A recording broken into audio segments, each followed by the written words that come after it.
टोपामध्ये पाणी उकळून घेऊन त्यामध्ये मीठ, खडे मसाले टाकले. बासमती राईस स्वच्छ धुवून त्याच्यामध्ये टाकला.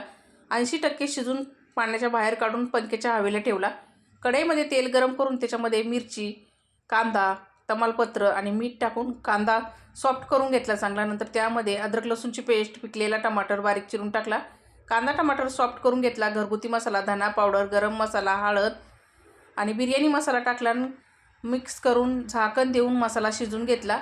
असा मसाला शिजल्यानंतर चवीनुसार मीठ, कोथिंबीर टाकली. मिक्स करून उकडलेले अंड्याला कट देऊन त्याच्यामध्ये सोडून घेतली आणि मिक्स करून एक वाफ काढून अंड्याची भाजी तयार करून घेतली.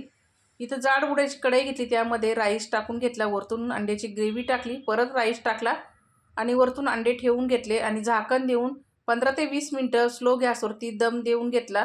तर मंडळी इथं तयार झाली आपली मोकळी सुटसुटीत अशी अंडा बिर्याणी.